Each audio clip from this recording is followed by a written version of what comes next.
Selamat berjumpa lagi dengan saya untuk belajar bareng tentang sistem terdistribusi ya.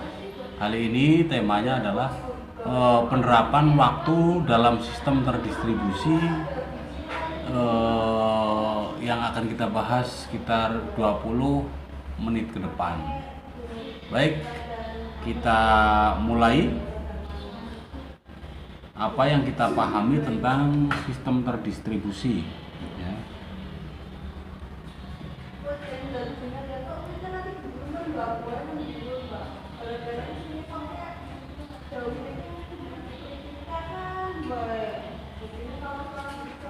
Penerapan waktu di dalam sistem informasi terdistribusi itu sangat penting sekali ya. Jadi waktu adalah hal yang penting dalam sistem informasi terdistribusi karena berfungsi untuk mempertahankan konsistensi data didistribusikan. Coba kalau kita lihat di ATM misalkan ya, itu penting sekali waktu. Jadi mereka bukan hanya menjual kecepatan, tapi menjual ketepatan juga. Sekarang ketika kita melihat skema dan proses time and coordination, itu pasti Anda akan bertanya apa yang kita ketahui tentang proses time and coordination pada sistem terdistribusi. Kalau lihat suruh cari contohnya bingung. Nah, seperti apa? Terus kita akan bertanya juga bagaimana sih proses pendistribusian data dan transaksi serta implementasinya dalam sistem database. Nah, kita akan jelaskan ya. Jadi proses time and coordination ya, yang akan kita bahas adalah logical clock ya. Logical clock adalah software counter yang bertambah secara menonton di mana nilainya tidak perlu menanggung hubungan tertentu ke satu physical clock. Jadi logical clock adalah software counter yang bertambah secara monoton di mana nilainya tidak perlu menanggung hubungan tertentu ke satu physical clock.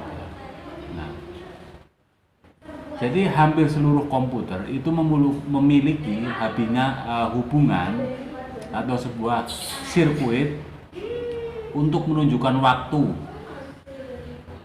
Pada kenyataannya sirkuit tersebut bukanlah penunjuk waktu atau jam yang sebenarnya atau yang tepat. Untuk mendeskripsikan sirkuit tersebut adalah timer ya. Jadi timer pada satu komputer pada umumnya itu merupakan suatu kristal quartz ya, yang termekanisasi jika dihadapkan pada satu tekanan. Kristal tersebut akan beroscilasi pada frekuensi tertentu bergantung pada jenis kristal dan bagaimana kristal tersebut dipotong serta seberapa besar tekanan yang diberikan. Terdapat dua register yang bersosiasi dengan kristal tersebut, sebuah counter dan holding register. Setiap interpret akan regenerasi dan counter akan kembali terisi oleh nilai yang terdapat pada holding register.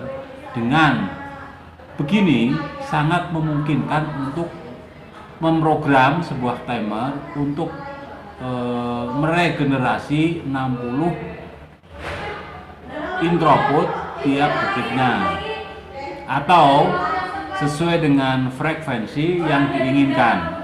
Setiap interrupt disebut dengan satu clock tick. Nah, sekarang synchronization ya. Jadi sinkronisasi dalam sebuah komputer adalah proses pengaturan di jalannya beberapa proses pada saat yang bersamaan secara garis besar. Mungkin sinkronisasi adalah menyamakan sesuatu secara bersamaan. Sinkronisasi adalah satu proses pengendalian akses dari sumber daya terbagi, pakai atau shared resource oleh banyak tren sedemikian sehingga hanya ada tren yang dapat mengakses sumber daya tertentu pada satu waktu. Nah, kalau proses koordinasi pada sistem terdistribusi itu merupakan atau memungkinkan kita saling mengkoordinasikan dan saling bekerja sama, maksudnya dalam melakukan aktivitas secara lebih efisien dan lebih efektif. Tujuan utama dari sistem terdistribusi dapat direpresentasikan dengan resource sharing atau menggunakan openness dan lain sebagainya. Proses koordinasinya dijalankan secara bersamaan. Interaksi untuk bekerja sama dalam mencapai tujuan yang sama. Yang ketiga, untuk mengkoordinasikan aktivitas pada pertukaran informasi, yaitu pesan yang dikirim melalui jaringan komunikasi. Jika melihat sistem terdistribusi sebagai koleksi, sistem terdistribusi itu dibentuk oleh proses masing-masing terkait dengan aktivitas komputasi spesifik yang pada prinsipnya dilakukan secara independen dari kegiatan lainnya. Jadi proses dalam model ini, bagian koordinasi sistem terdistribusi menangani komunikasi kerjasama antara proses membentuk perekat yang mengikat kegiatan yang dilakukan oleh proses menjadi keseluruhan. Ya.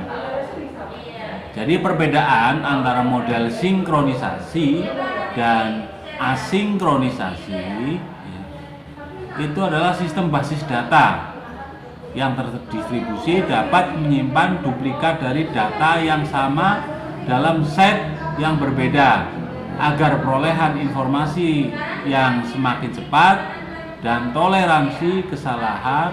Proses ini disebut replikasi. Replikasi pada relasi bersifat redundan pada dua atau lebih situs. Replikasi pada relasi disebut replikasi penuh bila relasi tersebut disimpan pada satu situs. Basis data tersebut redundan dan penuh jika tiap set mengandung duplikat dari keseluruhan basis data. Baik, itu saja.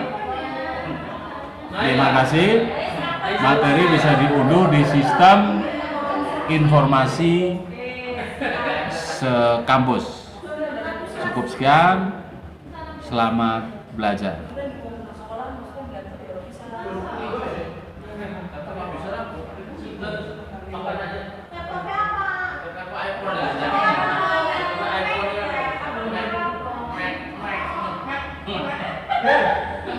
Hey!